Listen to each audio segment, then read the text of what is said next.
Hello, everyone. I'm so glad to have all of you here. Today, we are going to discuss what I have called as the non-official India Development Goals 2047. These are mainly written for young people because most governments, no matter what they say, they are interested in the next election. We have Professor Annaka Iyer joining us. Thank you so much, Professor. Most governments are interested in the next election and at most in the next 5 years. But all of us here, all of you here are young people who will be around to see what India is like 2047. None of the people of my age will be probably coherent at that time. So, what the old people want is not necessarily what the young people need and want. So I wrote these so that it's an audacious attempt. It's a very, very audacious attempt to do something which actually think tanks or governments should do, but none of them is doing it. We are all promising things for 2047, but really focus tends to be on the next 4 to 5 years. So this is my attempt at telling the young people what I think should be happening till 2047 so that we can keep track of the progress as we go along. Instead of talking of $5 trillion GDP or something like that, which is a short-run goal compared to the time period that I'm talking about. So the objectives are pretty straightforward, as I've just told you. So this is just the goals. And then we have to discuss implementation. And the way I'm thinking of implementation is this. Right now, we have 3 goals. And 3 goals means 1 digit. Okay? And then there are 10 sub-goals, which means 2 digits. So, for example, we have here 1.1, 1.2, and so on. You really can't think too much about implementation at this level of detail. So in order to get to detail, we have to create 3-digit goals. So that's really my next job, to think about the 3-digit. But I will also talk about implementation even at the 1-digit stage. So what is the overall picture of implementation? And that way we get, just as we get the sub goals, we also get overall implementation, sub goal implementation, sub goal implementation, so that we have a coherent picture. Now, obviously, a person alone cannot do this job. It's too ambitious a goal to be able to do what think tanks and governments are supposed to do. But never mind, I'm trying, and I'm hoping to get comments and responses from various people, and that is why we have these panels. I'm going to have one more major panel on 7th of January, which will be open to everybody. And there I will actually present the goals and the sub-goals in detail. But here, I assume you have all read it and looked at it. So I think we can just get started instead of my taking up the time. So let me stop sharing the screen. And let's get the first person to speak. Go ahead. Okay, so I will start with the discussion. Well, hang on. Vaishnavi is one of my devoted followers. She's never missed a single panel. So I thought I should put her first since she's used to doing these things. All right, so Vaishnavi, please go ahead. And just Thank you so much, introduce sir. yourself. Just introduce yourself, okay? Yeah, I am Vaishnavi Warrior. I'm from Trivandrum, Kerala, and right now I'm pursuing my master's in environmental economics at Madras School of Economics. I have one more semester to go. This is very an area of interest for me, development as such and environmental economics. So my suggestions or comments will also be on that area. So when I went through the goals, it was really it was very broad in the sense that it touched almost all aspects of an economy. However, I would like to point out that when we talk about generation of jobs, which is part of the first goal, the main constraints that I can understand to a labor market in India, especially, is the idea of seasonal employment and also the constraints that female especially face in the labor market. So that is something that I wanted to point out also, because we see that poverty generation, poverty reduction and employment generation go hand in hand, especially in rural areas. So due to public programs, public service programs such as NREGA, National Rural Employment Guarantee Act, has benefited a large number of people in reduction of poverty. So if we focus on seasonal employment aspect and also the gendered aspect, especially because uh, I came across a few studies which in detail describe how lack of gender sensitization has affected the joining of women in the labor market. So that is also very necessary that I came across this article the other day, which mentioned that how we now know that India is the most populous country. So considering that with the increase in population, the women in the population who's participating in labor force is also decreasing. So to get a holistic development, we need to ensure that there is all aspects of life or all aspects of or groups of people are being part of the labor market. That is one of the aspects that we should try to focus on while ensuring that there is jobs that is being provided for all. And also, if we rectify the problem of seasonal employment, it can, to an extent, reduce poverty as well, and also inequality, because um, inequality is very much associated to how the institutions play a role in our economy. So that was my next point, actually. While we focus on development of infrastructure, which is related to goal 2, um, while we focus on infrastructure and public service enhancement, at the same time, we should make sure that the institution in place does not discriminate or does not exploit the people that is trying to be part of the institution. So, especially factors such as corruption has reduced the quality and people's trust in institutions by a lot. So, although there are monitoring policies in place, there are not really a lot of punishment policies as such in place.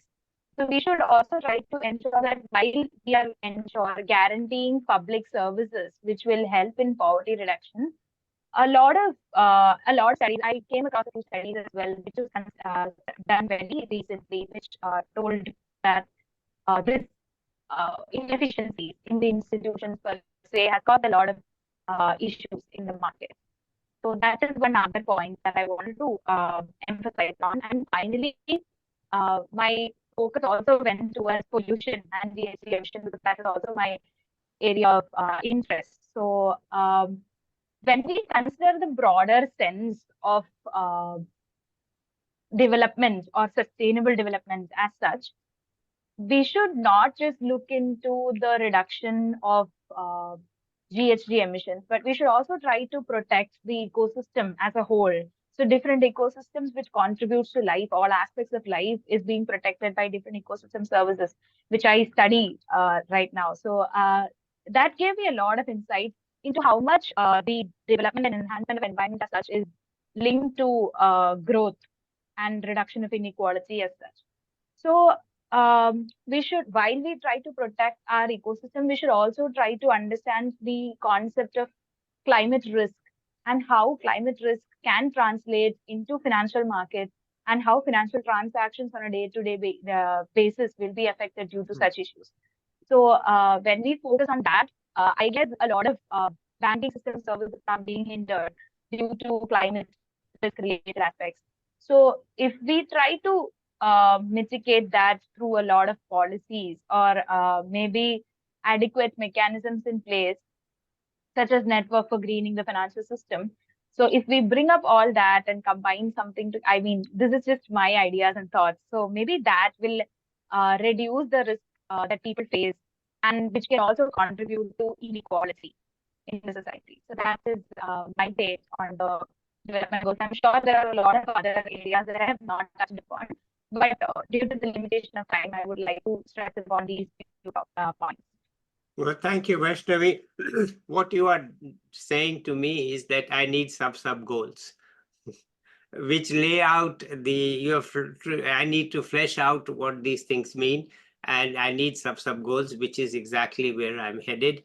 And let me just say that, the women's labor force participation, we have had a panel discussion on that run by Deepshika gave us a report on it. And just 2 days ago, I interviewed Mannat Sharma. She is very much involved in issues related to labor force participation rate of women in India. And in my core economics book, which is really a book on theory, 3 years ago, I wrote about the women's labor force participation rate in India. So I'm certainly, usually you don't find that in a theory book, but I felt that it was essential to understanding the need. The point was that India needs to think about how many jobs it's going to create in the future, as opposed to most countries where it is a cyclical issue. In India, it is more long-term creation of jobs. So to project how many jobs you have to create, you have to know what the labor force participation rate is, right? And so the labor force participation rate is a mystery in India. Though what I've heard from Mannat is that the recent rates have gone up quite a bit. Okay, the recent data show that the labor force participation rate for women have gone up quite a bit. And she's relying on, the World Bank has actually data from models, but she's actually relying on data. But anyway, and on the pollution too, of course, we will look at that. So thank you. It's very much in line with the sub goals. All right, next, please.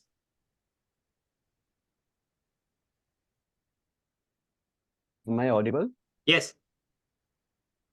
So, I am Sobik Mahato, and I am a first year student in the Master of Science in Quantitative Economics from ISI Kolkata. So, the first point which I would like to talk about that India should stress upon is the infrastructure. Because during my undergraduate, when I had a subject which I could remember, comparative economic development, in which we need to study the catch-up strategies of all the now developed countries. The strategy which worked the most and which was the fastest was for Russia. So then called Soviet Union. So what they did was, I'm not suggesting to India to blindly follow that. It's just something which they can try to follow, or uh, whatever they can. So what Russia did was that they focused on infrastructure. They uh, they uh, they were initially a totally agricultural country. They started improving the infrastructure. They improved the transport system for trade and other activities to occur.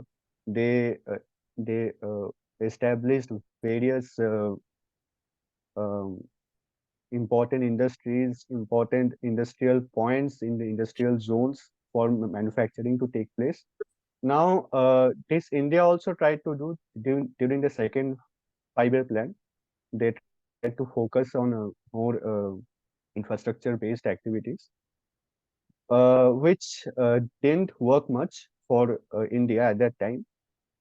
But we can say that that was not the right time for India to do that, given the various problems and issues that India were facing at that moment of time. So what I can suggest that first of all, India is spending much on infrastructure, and it has increased in expenditure and a share of GDP. But the point is, we have to look like, uh, are we really benefiting? Is India really benefiting from that? Because there are much disguised unemployment present in all the rural areas, in a land of in a small land uh, where labor of maybe two people is needed, there 5 people are working. The extra 3 people, they don't have any other jobs to do, other work to do. So also one thing which is very sad but often goes unnoticed, like the farmers when they I'd like to give an example. Like suppose a paddy farmer, he sells rice to the market. For example, 1 kg, suppose 5 rupees a kg. But when finally it comes to the retail shops, we get it for 50 rupees per kg. So the demand price is 50 rupees per kg, which the farmer is not getting, which which ultimately makes the farmers poor and makes them unproductive. So uh, now the story from 5 to 50 rupees all comes from the distribution system. So suppose after the distribution system, the price comes up till 25, 30. And because of the demand price, the person who is ultimately selling gets a high margin of benefit.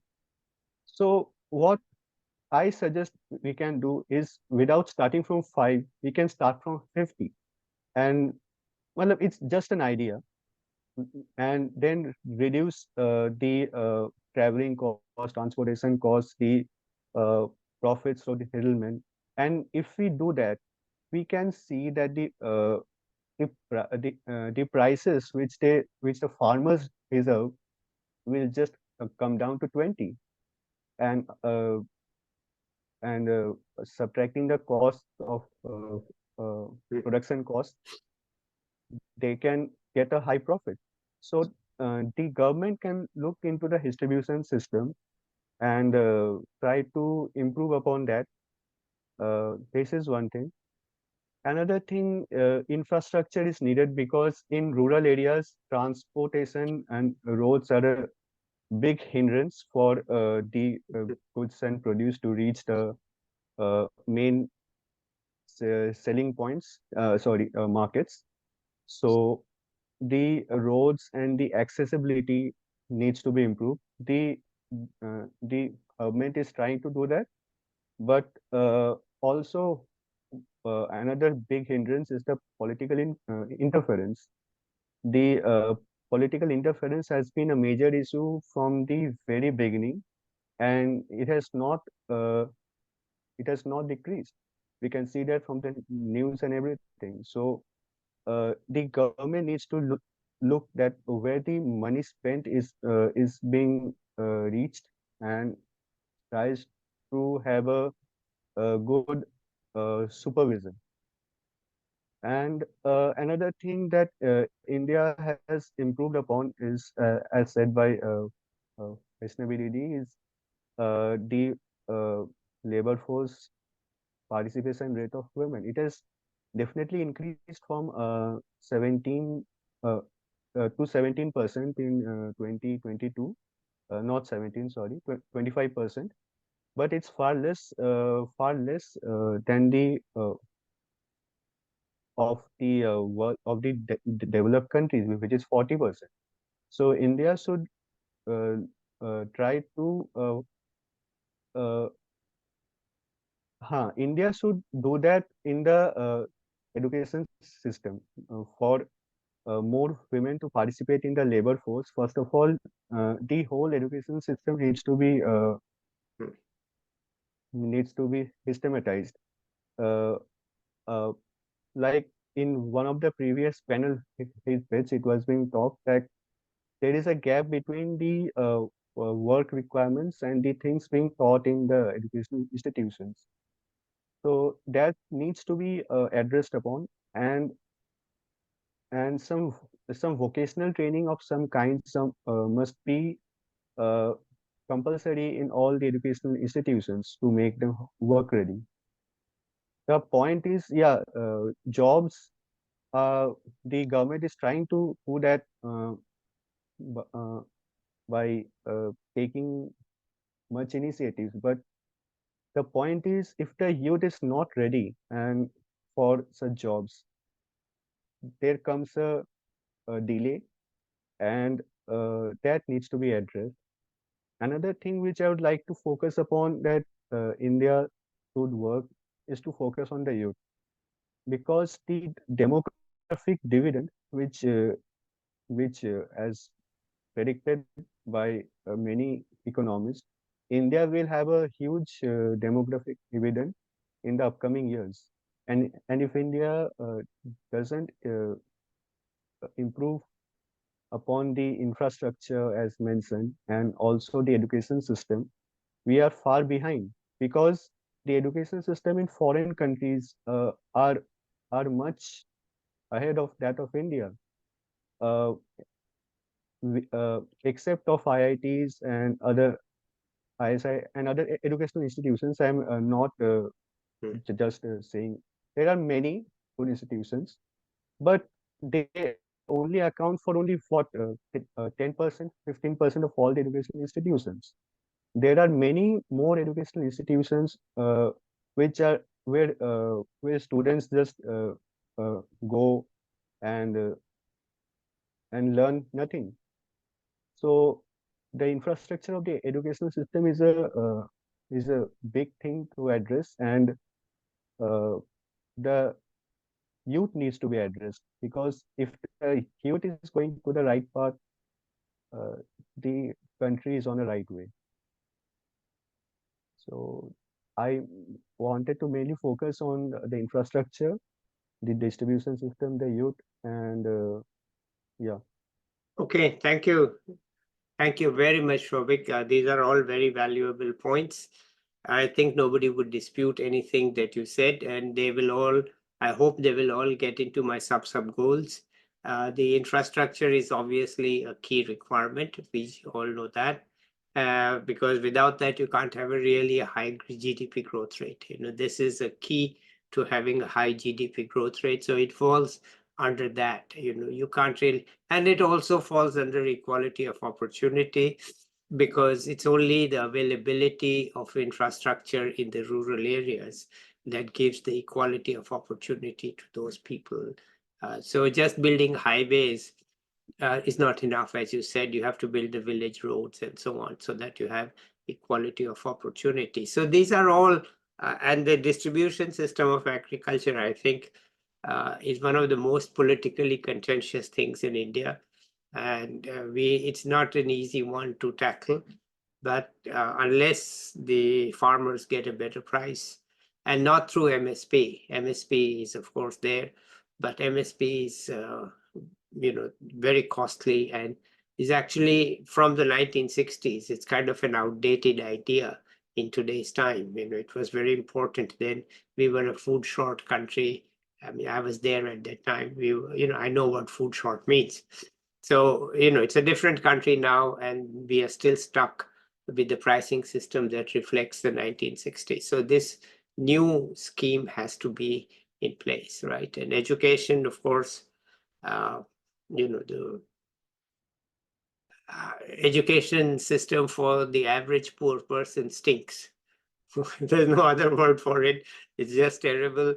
I'm dealing with young people who've been through very little. People say Indian system focuses on rote memory, not on critical thinking. But these people get neither rote memory nor critical thinking. They are just left to wander around with nothing. And then we expect them to be productive. So that's, again, it's part of equality of opportunity. It's part of the growth rate that we need to fix this. So this is, I'm saying, these are the implementation which leads to the goal. So I'm just trying to keep the goals on top, so that we can then say, look, if we do these things, they contribute to these goals. Okay, so that's sort of my aim, to put these in a framework where we don't have to justify it on its own, but rather to say, look, if I do X, then I get benefit on this sub goal, on that sub goal, on that sub goal, so that we have a very clear way of thinking about it, is the future. Okay, so anyway, thank you. Next, please. So I would like to go next. Uh, First of all, I would like to introduce myself. I'm Kirti and I'm from Rajasthan and currently pursuing my master's in economics from Delhi School of Economics. I'm currently in my first year. So yeah, like Vaishnavi D and Sovik has already mentioned, very good points they have given. For example, Vaishnavi Didi talked about female labor force participation. So currently, India is going through a demographic dividend stage, and this is the time when we have most potential in the youth, because post that we only there will be demographic debt. We'll have to contribute to social security. So for that, preparation must start from today. And in that, female labor force participation will play a very instrumental role. Apart from that, like Sovic said, we need to focus upon improving logistics in agriculture so that farmers get the value of what they are producing. For example, we the importance of a national highway and a village road cannot be compared. We can't say that national highway is more important than a village road, because if national highway is contributing to high GDP growth, a village road will contribute to more inclusive growth. Because if we make a road in village, then it will hit poverty, and from there, the growth will become more and more inclusive. And it will have backward and forward linkages, and improving upon infrastructure is also important. Apart from that, not very focused on what central government or state government can do. For example, these non-official India development goals are set up so that we can do something at the local level. So in that sense, I have prepared some sub goals which we can focus upon. Okay. Because of course we are not government, and at least we can do our part and let government do their part. So for the first non-official India development goal is that make all Indians reasonably financially well off. So for that particularly, what I thought of was that a mechanism so that ideas can be created into businesses. For example, we can have some sort of business consultant, so which can at local levels, which can help people understand the monetary values of their talent. For example, at our state there is a lot of women do kashida. So this is a type of embroidery, and printing businesses, printing fabric printing businesses are very popular, but they are happening at a very local level. But what happened was that someone a lady called Ruma Devi, who is highly very famous now, she gave that, she was also a rural woman, and with help of some other people, she gave this talent a global platform. And now the products, she educates women how to do embroidery, and how to do all these how to create all these handmade stuff, which are highly demanded in the global market and also in high society Indian markets. So that's how these small talents which people had were monetized into big business plans. So I believe all talents can be monetized if we carefully look at them. So for that, we can have some sort of business consultants at local levels. I haven't yet decided what kind of form it could be, For example, that could be just a person like you, sir, who is doing things uh, so that masses can benefit from them, or that might be some sort of uh, effort at district level itself, sorry, very local level itself. Communities come together and research upon how these plans can be monetized. And with this advent of internet, nobody is like everybody can access all the information, but the thing is that people should be made aware. So the education can be more business oriented, so that people are taught how to analyze the demand for their product.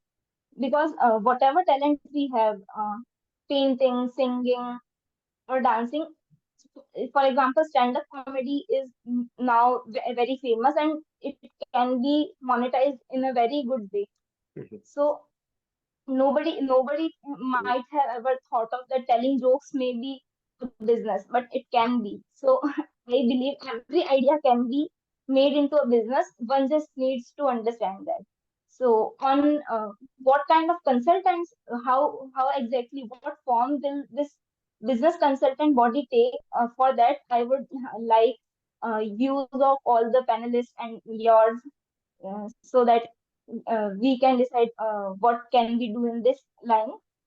This will this will also promote female labor force participation, because men are forced to do work, but women in India generally are not forced to do work. So they can do start working, and in that sense it may help in increasing female labor force participation and hitting poverty at local level. Apart from that, in improving the quality of life, the second goal, for that mostly my views are that even before education, like, I'm not undermining the importance of education, but even before that, first we need to work upon health. Because if you are healthy, only then you will be able to go to school. So for that, a better way would be improving community sanitation facilities. For example, what people can do is, uh, generally what happens is, if there is a community function, everyone contributes funds and uh, organize the function. So similarly, what they can do is to improve sanitation or provide such kind of public goods which will benefit all. People generally do not free ride in India. Actually, I can say that if some good thing is going on, people like to contribute for that. So that's the kind of cultural benefit which we have, that people contribute for good things. So this kind of thing can be used at our advantage, that we promote people to do things at community level for improving sanitation. And in fact, we do not even need funds. We just need the bodies who are responsible for these them uh, to be made accountable. For example, in our locality, if there is a problem that there is no dustbin and people are throwing garbage on a corner of a road, then we can write an application to the municipality. And if it is signed by everyone, and enough pressure is created, then this problem will be resolved if we all unite. So what we need is process reform in mindset of people, that we can come together and get some benefits even without spending any money. So that would be a very good thing if that happens. And for India becoming a world leader, again at local level, we can't do much about that. What we can do is do our job properly, and this will foster economic growth, and then that's how it will feed into world feed into world economic growth and become a global thing. So that's all about what I think. Well, Kirti, thank you so much. Let me come to your comment on goal too. Mostly in India and in the development literature, there is no focus on quality of life, right? There's focus only on economic growth and equality, inequality, and then we go straight into education. So, it took me many years of thinking to codify that into a separate goal by itself. And under it, you can put all these issues that you have put forward, okay? So that they're not about economic growth as such, right? They are about the quality of life. Otherwise, there's no place in the economic development literature for all of these issues. But the counterpart of that is that I haven't really thought much about it. It's just a thought that was there in 6 months ago or so in my mind. How can I put all these things together under one goal? And honestly, the most innovation that I see in my 3 goals is goal number 2. To actually not talk Yeah, about, these things are generally highly undermined because people do not see that these are very basic necessities and these things impact in a very good way. But and if these things are not there in place, then that can be highly disastrous. So instead of going for tertiary kind of medical facilities, if we just focus on the preventive healthcare, that we do not even get any disease, so that would be a very good thing to have. yeah. So Yeah, thank you sorry to for bringing it up, because this is really, according to me myself, that this is the innovation, that we need a clear goal of understanding. We have the stop open defecation policy, but it doesn't fit into economic growth, right? It's not a matter of economic growth it's or not any, quite visible, but it fits into but it quality of makes life. an impact. Yes, so this is but to be honest, I haven't put in the same amount of time into thinking about the details of that as I have So put in. preventive healthcare is the key point here. Yeah, okay. So thank you for bringing that up. On the other issues, yes, I am very much.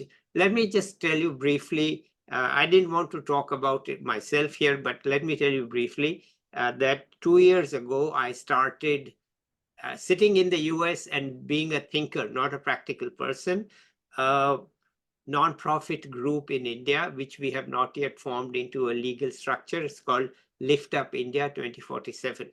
And its aim is to develop small towns and the surrounding rural areas. And right now we are focused on one town in West Bengal called Shuri. It's the capital of Birbhum district. And our team is there in Shuri today. This is our 4th visit to that town. And one of the things that we are going to pursue, coming to your point of Kashida, is that we have decided to help the self-help group for women who are already there, which have already been formed. And I always thought, why the heck are there self-help group for women who have the least resources? And then you're telling them, go and help yourself. I said, look, this has to be stupid, right? You're saying self-help group for women who have the least privilege. It's there in the official document. So how can they help Yes, themselves? yeah, So right. So you have already given a body to my business consultants idea. So So we that's are a very going, yeah, so that's an what I was NGO. going to tell you, that we have decided to do 2 types of business consultancy. We are starting in Shuri. One idea is that every small town of India has a local delicacy, a food preparation that is local to it, right? And we should not destroy that in the homogenization of culture in India. We should keep it. And we should not only keep it, but we should set up a women's cooperative that produces it and markets it. So we will and in Shuri, they tell me they make 2 kinds of mithai, which are very unusual. I haven't eaten them. Probably they are, but you don't know of them, you can't get to eat them. So we are going to help through experts set up women's cooperative for these three things they told me. I thought they talk about some fish, but no. They said, forget the fish. This mithai is ours. Okay. So and I know in every town it's there, right? So why don't we form a women's cooperative with the help of people who know how to form women's cooperatives, not me, but we bring the state level, national level, and international resources. That's the business consultancy you're talking about. And then there's one woman with us who has been to that town for many years. So she said, sir, there are also self-help groups. I said, exactly. So you please tell me what kind of help these self-help groups need. Do they need help in credit? Do they need help in technology? Do they need help in marketing? These are the three things: credit, technology, which is know-how broadly, and marketing. Okay.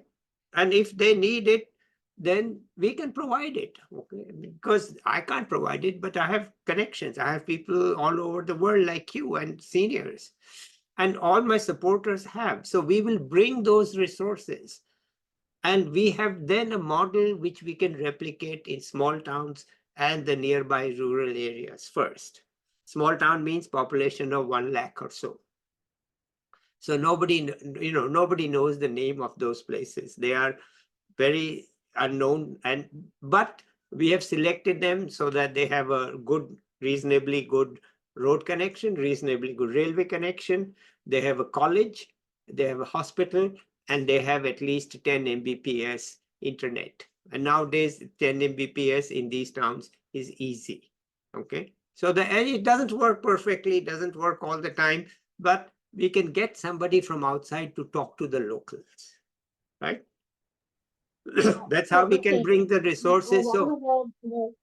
So yes, we Yes, are so I about was to. aware about your program, but I was not aware about the specific things which you are doing. So they Yeah, are really noble. yeah, they change every day. We find out things every day, and we are, so we don't have a set agenda. Okay. The difference from every other group is we don't have an agenda. We are So assessing. that's very Yeah, power of it because you can modify your things according to the place which you are serving. no, not modify. It is built, it's custom built for the place. Right, There is right. no So that's the modification. We go in thing with of a it. blank piece of paper and we simply go in and say, like here in this Shuri, there are, rice mills and there's rice husk and there's pollution from the rice mills. You won't find it in Barmer, right? See, but Right, no, right. we are not There is no. modifying. Yeah, we Mhm. are just going there and saying, okay, that's why it's taken us 4 visits to build the local trust, to assess the local situation, and then come up with various things. Like, this one woman in Kolkata told us that she knows an entrepreneur there, a young woman who's trying to make nail polish, but she doesn't have the formula, properly. It doesn't work. I said, good. I'll find somebody who knows how to get the formula for nail polish. That's my job, right? I don't know a thing about what those people want to do, but if she wants to do nail polish, fine. I'll find someone, right? So that's my business consultancy. Since you use the word business consultancy, this is what we are actually trying to implement. And our 3 states at the moment, next one will be Odisha and Rajasthan. And since you are from Rajasthan, the first city is Chittorgarh, and then we will try Churu. Okay. Churu is the gateway to the desert. Chittor is water, not water short.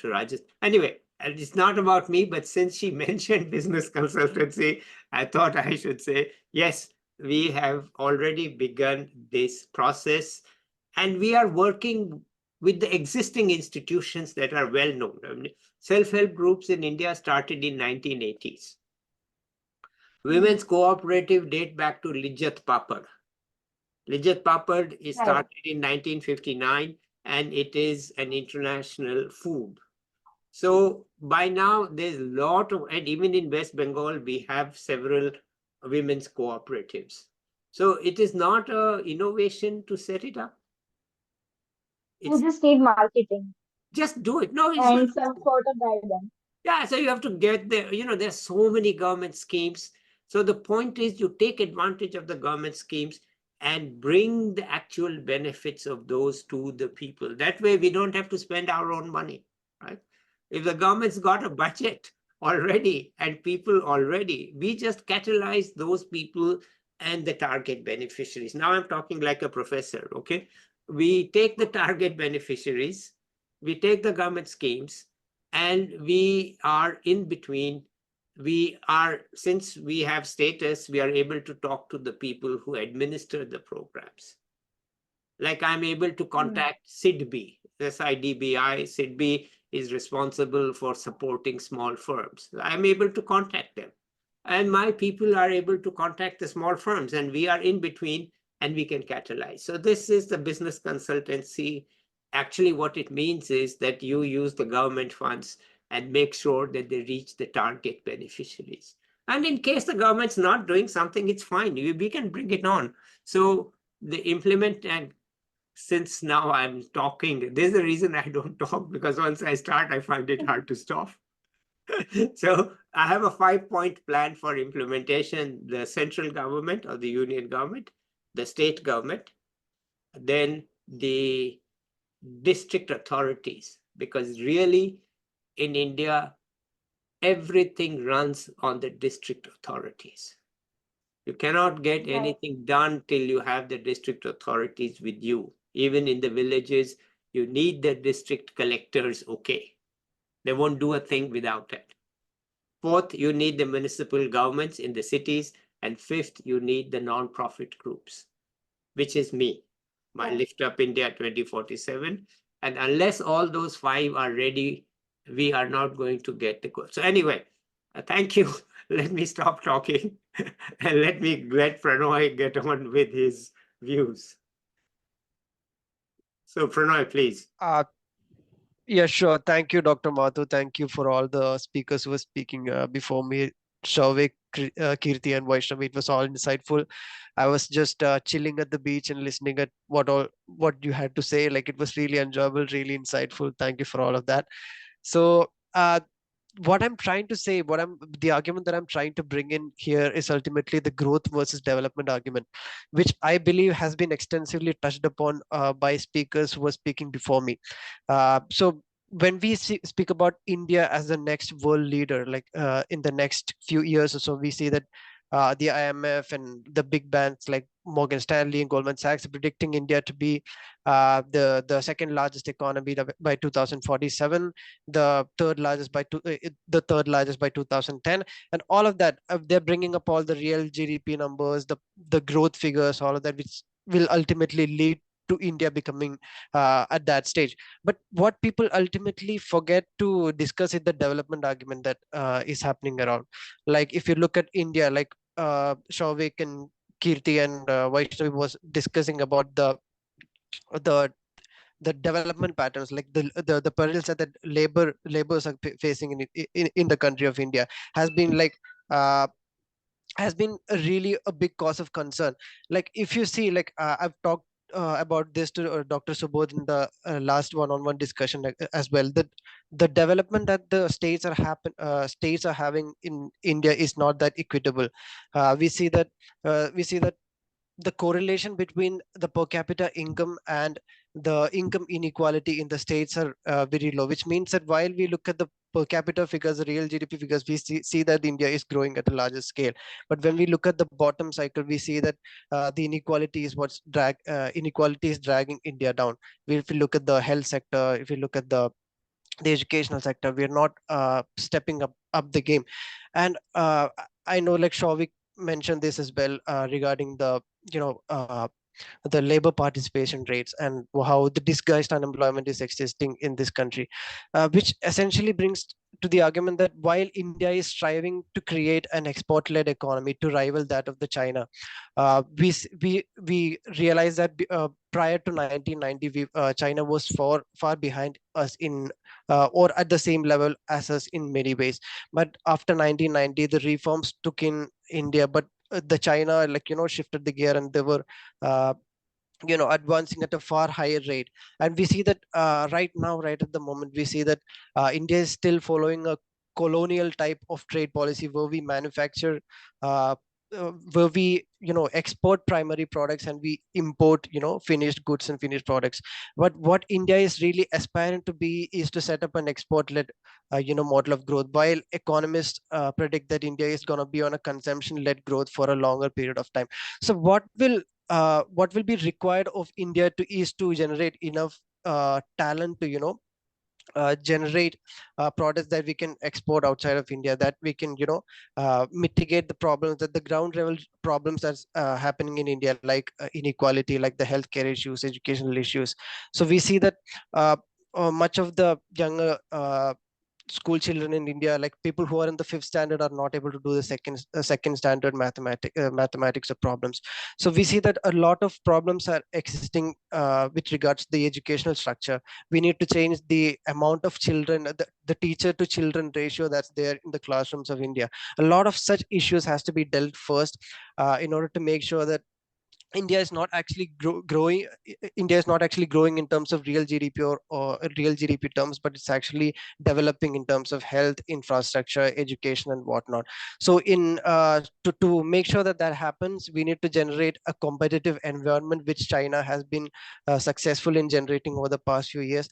We recently got to know that India was inducted to the bond market for the first time, the JP Morgan's Emerging Markets Index, which is expected to bring in around $26 billion a year inside India. To an extent, that's gonna benefit India in a lot of terms, benefit India in terms of FDIs and balance of payments position. Is gonna help India a lot. But what we really need to look at is to develop the developmental institutions in India. I know it sounds a little bit ironic, but we need to pump in money to those banking institutions who can supply credit at a cheaper rate to farmers, institutions, which will ultimately build businesses at the ground level, which was, I think, Kirti and sir, you were talking about that a few minutes ago, that as well, to boost credit, to enhance the capability of people to do business and grow business at the ground level. So that's what's ultimately required of India, in my opinion. Of course, there are a lot of facets to be touched upon. I don't know how we will transition from a consumption-led economy at this point to an export-led economy, transitioning from importing finished goods to exporting finished goods. I don't know how that process can be translated in an efficient manner. Maybe, sir, you can help me out with that. But I think that's what's needed right at the moment. And that's all what I needed to add. Like, thank you so much for the opportunity once again. Thank you, guys. Okay, Pranoy, China is no longer an export-oriented economy. People have not realized this. We have had two people come and talk about that, and China exports are no longer the growth in the Chinese economy. Especially the growth of low-cost items. That is no longer, what does India import from China? People think we import saris and Ganesh statues, but we import critical machine goods from China.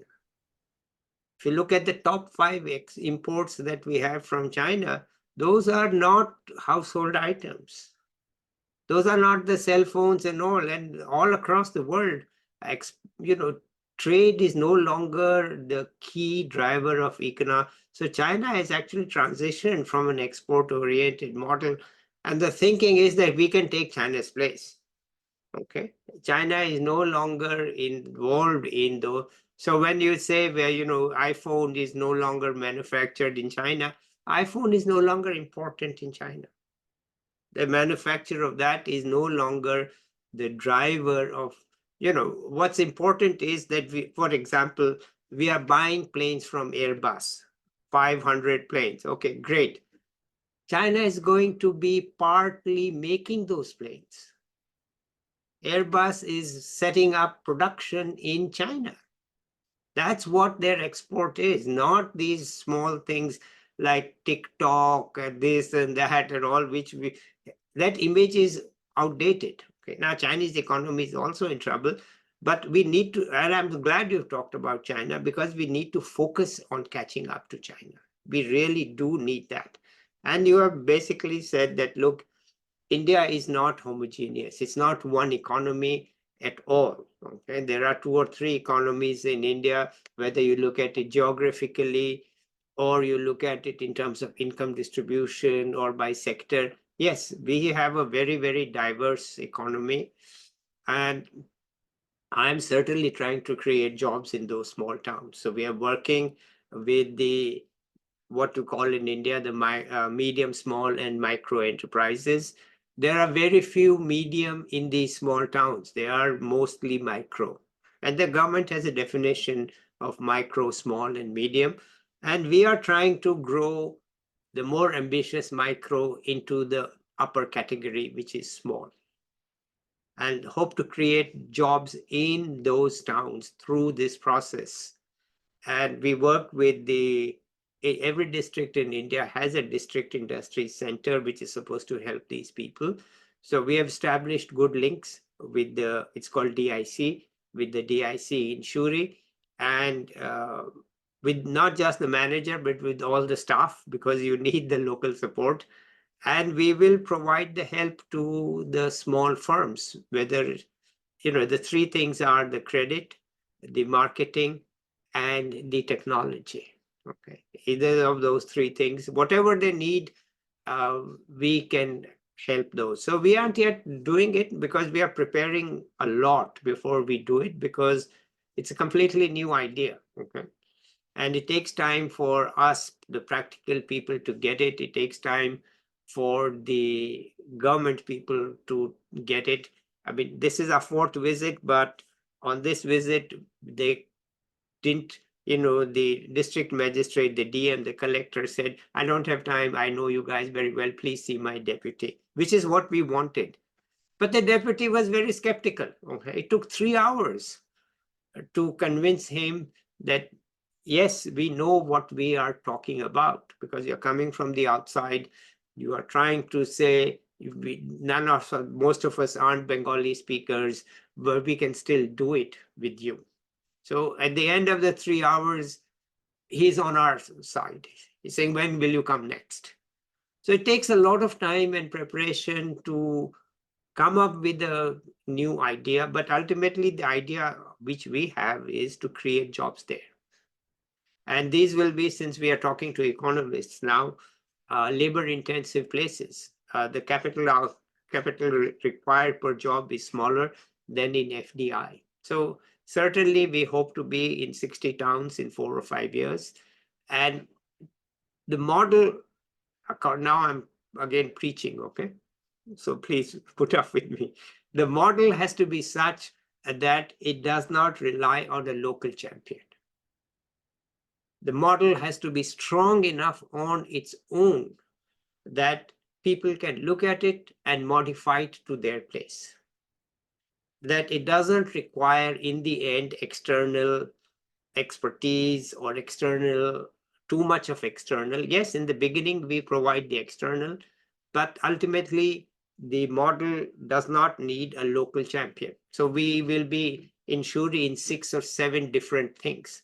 How can we have so many local champions? We can't. So we are in women's cooperatives, we are in small enterprises, we are in rice husk. All these are different. And we could also get into education. If somebody wants to come in and do it, most welcome. So we have to first build the local support, which is not so easy at all, because you are coming in and talking some things that nobody understands what you are saying. So we are very slow in implementation, but it's moving there. And that way we hope that we don't get this problem of slums in the large cities. At least some of them who leave the villages. Shouvik mentioned this disguised employment. At least some of them will move to the small towns rather than to the slums in the large cities, because there's no way you are going to get rid of the slum problem as long as people are leaving the villages. You can modify and beautify one particular slum. It just leads to the creation of the next slum. Read Harris Todaro, 1970. It says clearly, if you beautify one slum, you will get 2 new slums next door. We know it since 1970 that's so it's pointless. You have to sort of go to the source. Okay, why are people coming here? If you go, I've been to Dhobi Ghat in Mumbai. It is one of the most miserable places on earth, and yet it is attracting people from all over rural India. It is, they're making in 2018 they were making 8,000 rupees a month and sending 3,000 of that back home. So, and working 6 days a week, washing clothes. So anyway, I'm saying that, yes, I am fully aware that we have these diverse economies, we have the regionally. So we are, my group is only working in India's B states. The A states are the 5 South Indian states plus Gujarat and Maharashtra. They can look after themselves. Okay.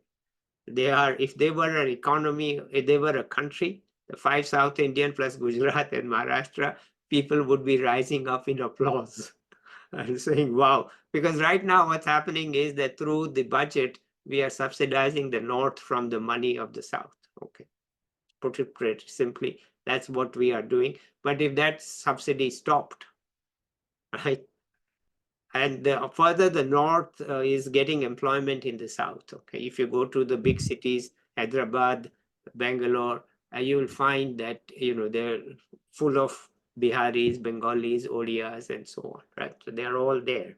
So this is the situation in which at least the national labor market is reducing some pressure in the backward states. But that's really not working because that's creating slums in the large cities. They are not going to Visakhapatnam, they are going to Hyderabad, right? If you're talking about AP. So anyway, let me stop talking. Professor Annika Iyer is there. Let's invite her to talk. Thank you, Professor, for being here. Hi, thank you all. Sorry, I had to switch off my video. I've been having some internet issues, and if my voice cuts out, please let me know. So first of all, it was a great discussion. Thank you so much for involving me. It was really interesting to hear all the views on your NIDGs that you've proposed. I guess I just had a few points that I wanted to maybe add to the discussion that has not been probably already mentioned. One is that I thought that the second goal, which is the question on quality of life, should actually be the first goal. And I think that the first goal, which is more development through growth, should be the second goal. And the reason is, I think in terms of just priorities, I really like the way it's structured, thinking about export-led growth, and then that is one potential channel. Second is, as GDP is important, we know we need income at the end of the day to have any sort of development. But I think fundamentally the key goal should be quality of life for everybody in India. So that's kind of like the big picture takeaway of the goals that I was thinking about. I think there were some excellent points mentioned here on what is quality of life and thinking more deeply about this. That could be part of the discussion. For example, should we be investing in our human capital development? What aspects?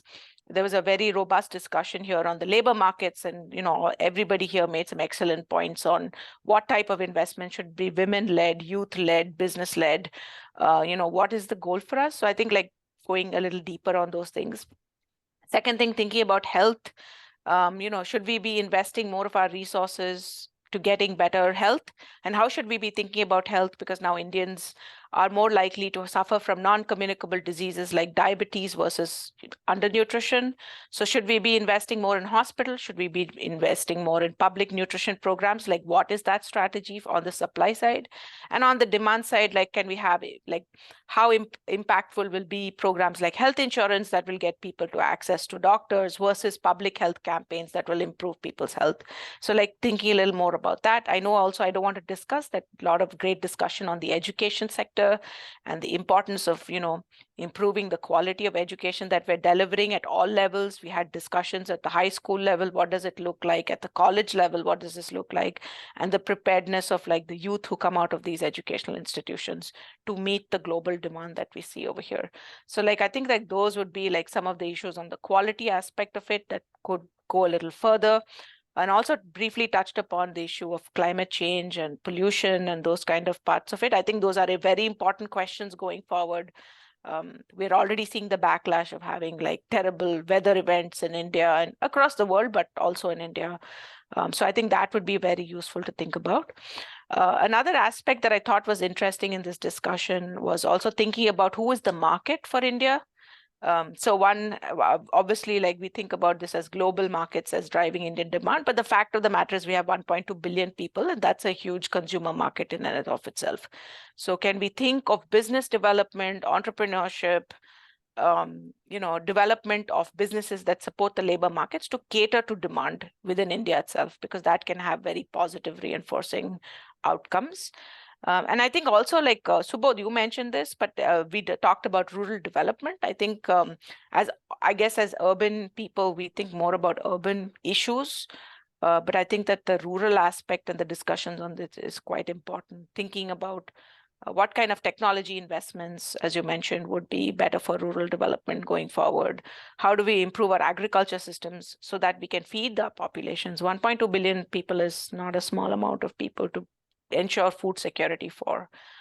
So I think like thinking a little more about these in terms of thinking about agriculture which is your second point on growth. So there's just not just growth, but thinking more deeply about distribution of that growth. And then also, I guess, important to have the rural view on some of these things.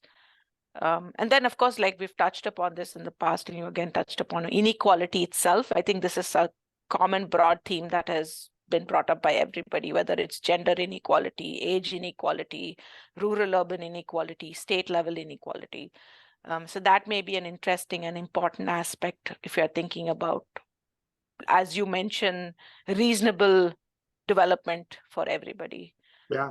So that's broadly what I had to contribute. Well, thank you so much. I agree fully with you that goal 2 should be goal 1. And I wrote in my India book what I called as meta-economic factors. And what is goal 2 is really the meta-economic factors. And chapter 2 of that book talks about meta-economic factors. That you have to get your meta-economic. Meta-economic means related to economics, but above economics. That's how I define the term there. You have to get your meta-economic factors right so that your economic policies can work. Your economic policies cannot work in an environment where your meta-economic factors are not right. And I forgot what I wrote when I created goal number 2. So actually, I agree with you that it is the prerequisite for goal number 1, because we really need to get the meta-economic factors right.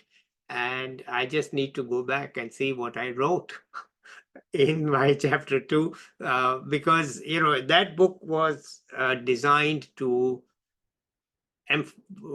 focus on the not the opportunities, but on the weaknesses that we have to overcome. These are the weaknesses that we have to overcome. Forget the opportunities. And the first weakness was that our meta-economic factors are good, but not great. Okay, so, and they relate to some of that relates to actually what is in goal 2. So goal 2 didn't arise out of nowhere. It arose out of what, was perhaps the most neglected chapter of that book, because people are not used to thinking about those things. But anyway, thank you very much for that. I will surely move goal 2 to goal 1 and think much more about it. Honestly, I haven't thought much about it, and most people don't think much about it, and it's time that we change that. So that's very, very helpful, and I am glad this has come out of this discussion. As to the other points, of course, yes, I will try to be comprehensive, and I will write down and think about whatever comes to my mind from all this discussion. So let me stop here, because as I've told you, if I start talking, it never ends. I've heard that from my wife too often, so I've decided that I better not talk. Let's open it up for general discussion and see what emerges. Anybody else wants to go ahead, or it's good enough for me. I've learned a lot. Okay, so go ahead, please. Anybody wants to add something?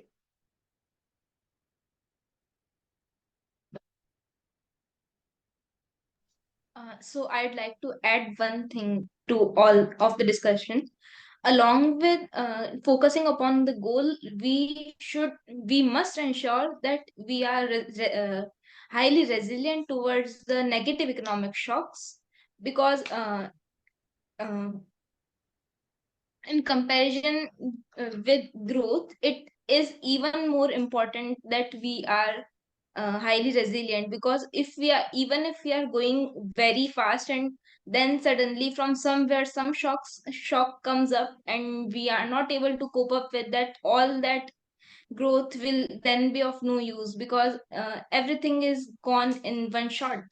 So resilience is something which we need to ensure before we start talking about the growth, Yeah, or while we are if you are talking about international shocks, that's in goal 3. It's there, which says that you have to engage in international trade, keeping in mind the domestic consequences. So one of the domestic consequences of an economy that is very, very deeply attached to the international market is that you cannot escape the negativism or negative shocks from the international market.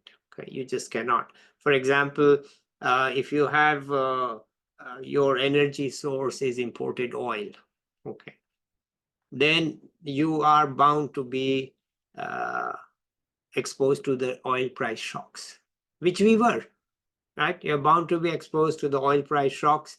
And so there you have to look to see, well, oil is cheap, oil is affordable. Now, forget for the moment the GHG. I'm just talking purely resilience, right? That if you are exposed, if your main source of transportation is oil-based, then you are going to be exposed to the oil prices, right? There's just no way out of it. And so on that ground alone, you need to have something which is not imported. So how much can you, and similarly, if you are very heavily export oriented, then the crash of the international market is going to crash on you. Okay, so domestic problems separate, but I didn't focus on those, to be honest. But the resilience from international markets is sub goal in the third, which we haven't really talked much about, but that's where it is, that you need to and it's not just trade, it's also capital inflows, because there's hot money. Hot money can flow in and out, and when it flows in, it's welcome. When it flows out, it's not welcome. But India is too large an economy to be affected by hot money alone, right? We are heavily local, as we said, a local consumption model. With the local consumption model, you are less vulnerable, but you are vulnerable on the import side. You are vulnerable if you're key. China, if we are the lowest cost producer of solar electricity in the world, but the panels are from China. And if China cuts off those panels, which it can afford to cut off, then our solar dreams just vanish into thin air. And of course, we have now a 25% import duty for more than a year on import panels, but we still can't compete and make.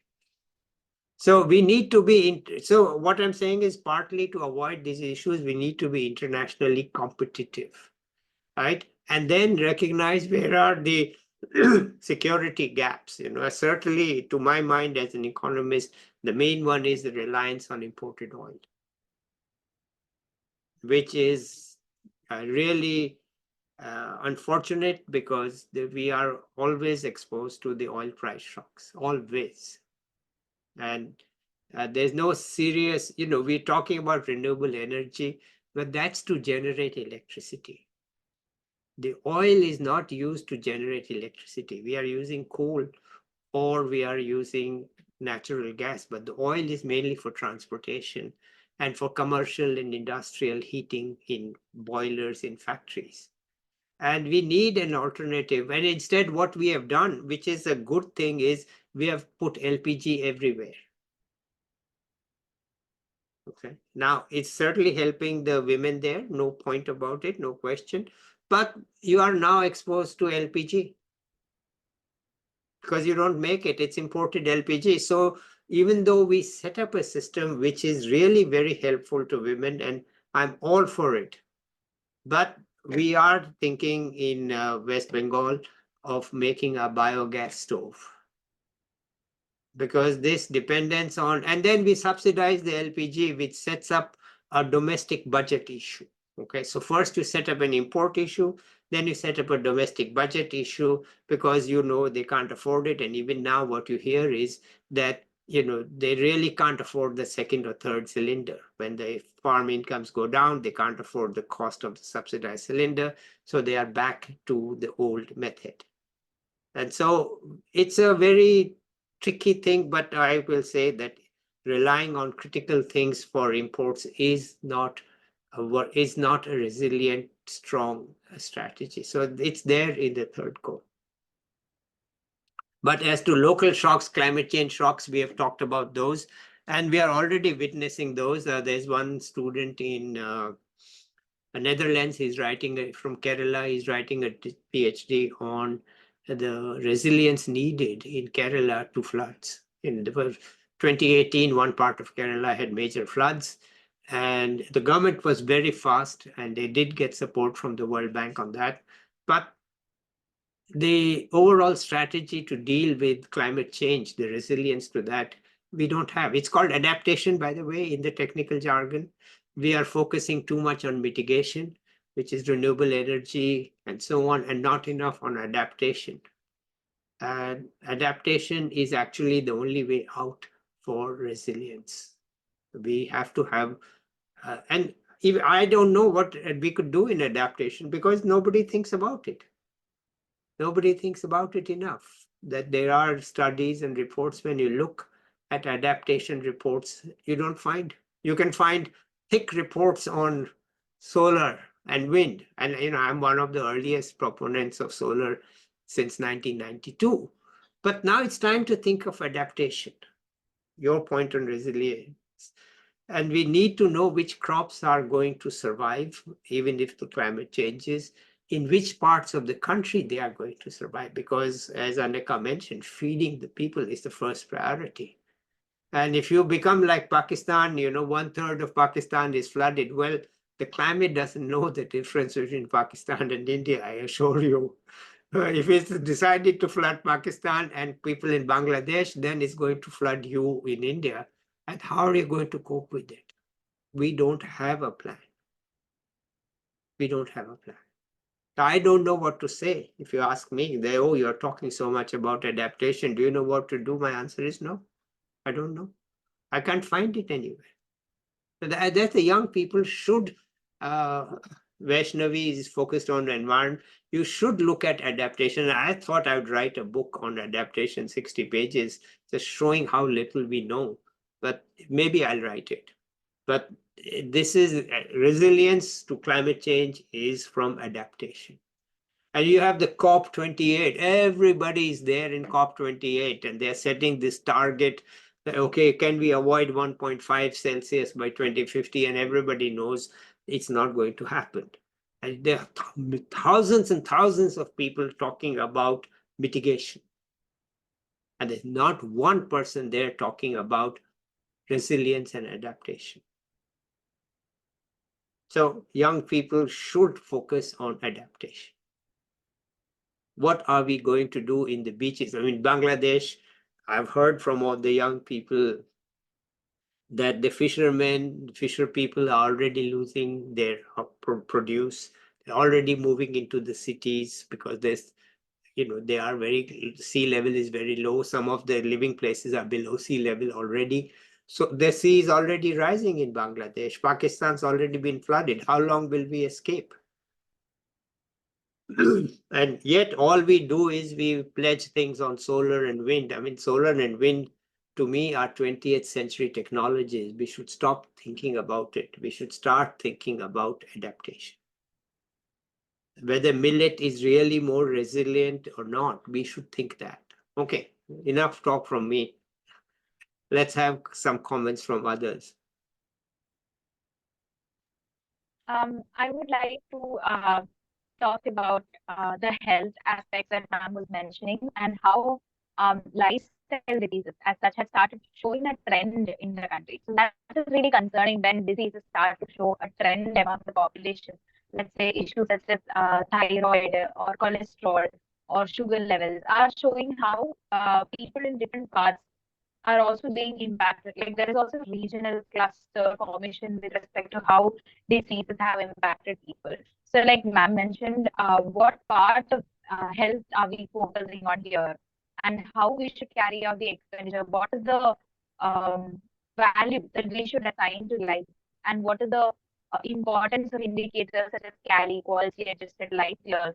And rather than just focusing on or relying upon third parties to take up the data and collect the data, form the data, and then come up with a solution for it, can we have a more holistic approach which tells us about which aspect of health a certain budget or a certain policy implementation should be focusing on? If there is a lot of respiratory related issues, what aspects such as pollution, is it indoor or outdoor pollution that is causing the same? And there are multitudes of other aspects to health that, at least from what I have read, can be studied in detail. So I guess when we talk about the quality of life and health in particular, we should also try to understand the value of life that is being assigned and how that translates into other aspects of the economy as well. So that is my point. Okay, I'm not a health expert. Professor is a health expert. Let her answer.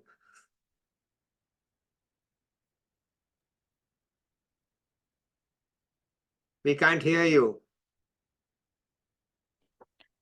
Can you hear me now? Yes. So I guess I agree with Vaishnavi that we have to think a little more, be more deliberate about how we think about health policy going forward. Maybe right now the discussion should be around pollution and not diabetes, because that is a more immediate effect of what people are facing in India. Maybe we should actually focus not just on pollution, but think about cancer down the line, because they may be highly rising in India in response to some of these issues. And I think like some of this is also from the lack of data. We don't have this answers to these questions perfectly, though there are some secondary data sources now that collect this information. But yes, I think that this is an important, and when we think about it as economists, we always think about trade-offs, right? We don't have all the money. If we had all the money in the world, we could solve all the problems, but we don't. So then what should be the priority area? Who should be the priority generation that we should target? Should we focus on older age adults? Should we focus on younger people and the health issues they face? Because that will tie up to some of the discussions here on labor force participation and education and development. So I think that these are all important things. So yes, in general, in principle, I agree with Vaishnavi. This is important and we should think of all the trade-offs.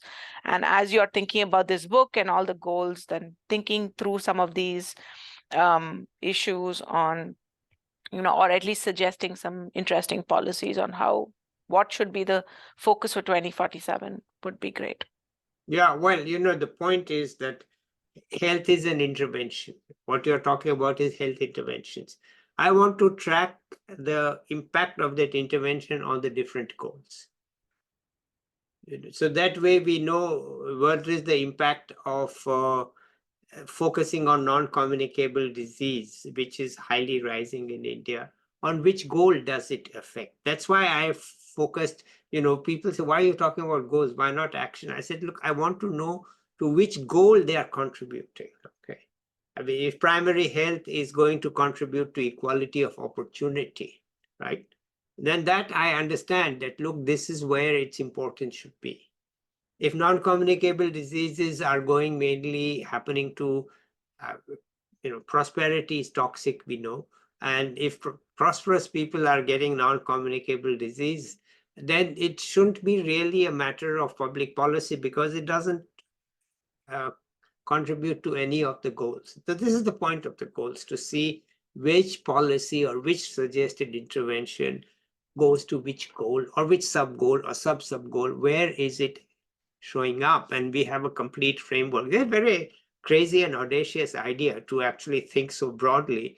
But I think with the help of young people and others, we can make a beginning at thinking that, look, we have this intervention. which we think is a good intervention, where does it fit in the larger picture? So the idea of the goals is to always have the larger picture in mind. And if we agree with the larger picture, then each piece of the puzzle, we know where it fits. So it's a crazy, as I said, it's a crazy idea. I haven't seen it being done, but it just came to me that one day that, look, we talk and talk and talk, but we don't know what the big picture is overall. So I'm glad that we are having these trade-offs, because the trade-offs can be assessed in terms of which goal they are contributing to. Right? That is the key thing, that, look, this is this. Anyway, that's my response. Okay. Anybody else has a point? Pranay, you are very much silent. Let's hear from Yeah, you. okay. Shavik, go ahead. Yeah. Yeah, I'll speak after Shovik if that's all right. Yeah, go ahead, Shavik. He's Yeah, one point I like to say, which I think is also talked about by Anaka ma'am, that first of all, India has a population of 1.2 billion or something around. So India has a uh, huge market uh, in which many foreign industries and companies come to invest. Uh, so India is highly dependent on FDIs and FIIs. So one thing which can boost the Indian economy are local entrepreneurial activities, which the government can promote, and uh, which can get a high boost if if it gets carried out in a proper manner.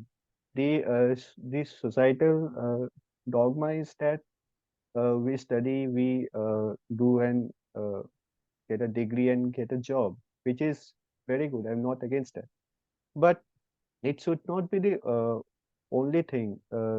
We should be exposed to every kind of things, and the entrepreneurial studies should be given at school levels, because the foundational base of the uh, uh, youth, which happens at the school, needs to be addressed, because it, there are many factors which are still very uh,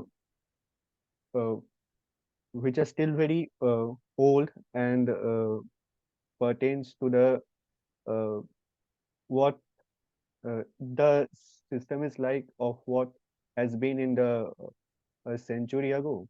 So many things needs to be changed at the school level. Many new subjects leading to what is demanded at the hall level needs to be included, and entrepreneurial activities should be encouraged by the government, which is being which the government has started to realize and is encouraging, but it needs to begin on a higher higher level, and people should be encouraged to not encouraged, I would say. Encouraged would be a wrong term, but uh, should be exposed to all these activities. And India has a huge market cap.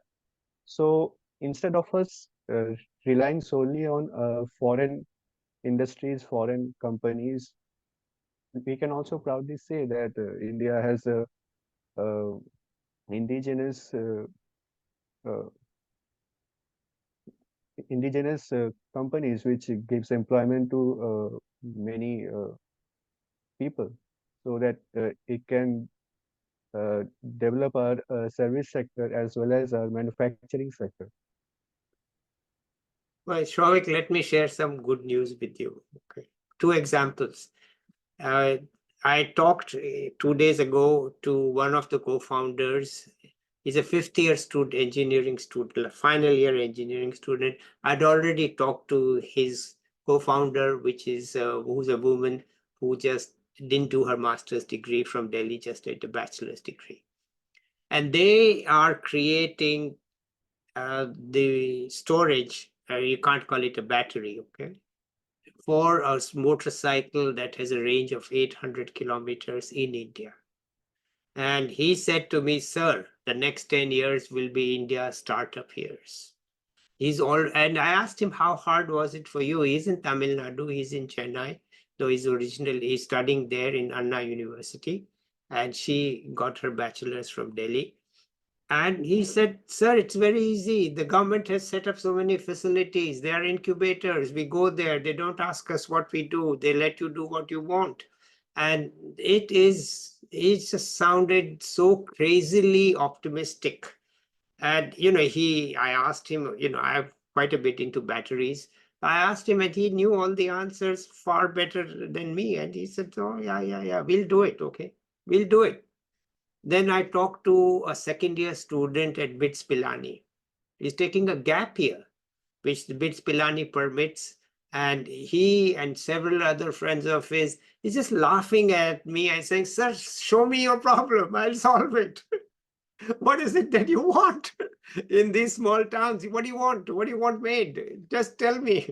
I'll do it. And if I don't do it, my friends will do it. My friend is making an energy efficient drone because drones cannot cover huge lands right now. They take too much battery. They can't go anywhere. We'll do it for you. Okay. You want your drones, high efficiency drones to cover your rural areas? We'll do it. It's second year, 1 year gap year. I said, will you finish your education? He says, look, I'm already doing things. One of his friends has made a storage facility without batteries, brings down the temperature to 20 Celsius. So you can store it doesn't bring to 0, which is what you need for freezing, or 2 or 3 Celsius. But he says, the outside temperature is 45 and we can make it 20. So he says, once you grow fruit, which we are planning to do, fruit trees in Shuri and elsewhere, he says, I will build you the storage. And it'll keep it at 20 Celsius and give you 3 days extra of shelf life so that you can export it properly. So there is a small ecosystem of young people who I've never seen anyone talk with such, what should I say, confidence. They say, just tell me what you want. My friends and I'll do it for you. What is it that you want? I said, wait, hang on. We are not yet started in this thing. He said, no, I'll do it for you. Okay. And the motorcycle, he said, sir, they all talk about four-wheeler cars. What they're doing is they're importing everything from China and they're assembling it here and saying it's made in India. It's a joke. This is not being made in India. We are going to make in India what Indians want, two-wheelers. He says the electric scooters you get, they're all assembled components from China. What is it about them that's local? And they don't have a battery. And he rightly pointed out that lithium ion, which is the current form of battery used in your laptops, cell phones, etc., they're 100% flawed. Okay? It's a huge mistake to have lithium ion batteries, but we live with it. It's a devil's bargain. We live with them because they let you make smaller and smaller devices which work. But once you start putting them in cars, and then he says, sir, at the end of it, what will you do with all that stuff? The huge big battery, which is 40% of the cost. So he says he has a proprietary technology. Now, whether he succeeds or fails doesn't matter. Thing is that already in certain places, in certain states, there are facilities for young people who are engineering types to do things on their own. And I'm just astounded that, this young woman who is not even a master's degree, this guy has not finished his final year of engineering. He's not in IIT. He's not in NIT. He's in Anna University. Maybe Prannoy knows more about it than I do. I certainly don't know about it. He says, sir, it's okay. We will have a motorcycle. I said, are you going to make it? He says, of course. I said, how? You don't know how to make motorcycles. He says, yes, we don't know how to make motorcycles, but we'll use the iPhone model. We design, they make. Foxconn makes everything, right? Nobody makes things. You design and you get somebody to make it. So we'll find somebody who knows how to make. The motorcycle is not the key. The key is the battery, or what you can call as, it's not, he called it a fuel cell. Fuel cell, fine, it's a fuel cell. I asked him, is it hydrogen? He said, I can't tell you. This is proprietary. I said, good, you are doing it. So it's actually happening. And he said confidently, sir, that the next 10 years, India will dominate startups. Now, it may be a boast. I don't know, but that's what he said, that we will do it. It's not there in the rural areas, obviously. It's not there in the small towns, I can tell you that. But the big cities, certainly, they do have it. And also, I believe Delhi has facilities which can be very, very helpful. Okay, so it's good news. I don't know whether it's 100% there, but certainly these two just bowled me over. This guy says, what are you talking about? You're just talking. Tell me what you want. I'll get it done for you and no charge. We'll do it. Wow. All right. Pranoy, I'm holding you up. Yeah, that was really exciting to hear, Dr. Mathur, what you just shared to me. I know we've carried on a little bit from what I wanted to say initially, but what I wanted to say is that, what I initially started out with my discussion as well. What I said was the equitable distribution, like the equitable distribution models of India it's not conducive enough. So what I mean to say that I wish there was one particular model by which all states of the country in India could develop on its own, but there's nothing as such as that, because each state has its own developmental models, which you have talked about extensively during our last discussion. And then people like Jagdish Bhagwati had talked about that regarding tier 1, tier 2 reforms, where some economies develop from development first and then growth, and then there are other states which develop from growth first and then that development. So that's different for each and every state in India. That's one of the specialities that India has at the moment. So the hard reality that we have to accept is the fact that all states in India didn't start from one particular point. They started out from different points. So the financing has to be in such a way that the people who are at the bottom level are catered enough, they are being fed enough, they are being educated enough to acquire the benefits that the government is offering them. If that is being reached to them, then they can extensively reach out to financing models, and as such like development financial institutions who can help them out with their ideas. So people who are at the bottom level, they should be much equipped to absorb the things that the government is being provided to them. Like you extensively took the example of Rajasthan and other states in India where people don't have access to these, people are not well equipped to absorb these things. So we have to consider that fact and choose the models by which and you've written about this extensively, the license Raj, the subsidy Raj, and whatnot. We should not pump money where it's not required. We should pump money where it's required to make people equipped enough to absorb the things that the government is offering them. That's how we develop as a nation. And like you said, the startup culture is booming, and the next few decades, or this is the Asians. I think it was Dr. Jaishankar who said that this is the Asian century. In fact, this is the Indian century. If you're you're not being too, boastful. I feel like if the right financing is given to the right amount of people, we can develop at the pace where we should be developing. So that's what I wanted to add, and it was a really extensive discussion. Thank you. Okay, thank you. Let me stop here and let Professor Anaka Iyer summarize or conclude the meeting. So yeah, I guess there was a great discussion. I think that everybody went into really made some important points on what is the next steps when we think about 2047. And hopefully, Subodh, this has been very informative for you as you're thinking about developing your goals and writing your book. And yeah, and it was fun for me to be here. So thanks for inviting me. Okay, great. I don't know if I'll ever get to a book on it, but I will certainly get to a pamphlet of some sort. And hopefully then others can take up each goal and write on it. I'm really not so keen on getting a book out. I'm not that young anymore. I'm much more interested in getting the action in the small towns in India. That's where my focus is. And this is just, no, it's not minor for me. It's very major for me. But putting a 300-page book out, that is now, I think I'm too old for that. Maybe some of the collaborators can help me do it, then that's different. But anyway, thank you so much. I learned so much, and part of this is try to give the young people a platform, which I think is working well, right? Okay. All right. So thank you all. See you sometime next time. Bye till then. Bye, everybody. All right. It's a long time. Bye. Thank you so much, sir. Thank you, Dr. Madhu. Bye. Thank you.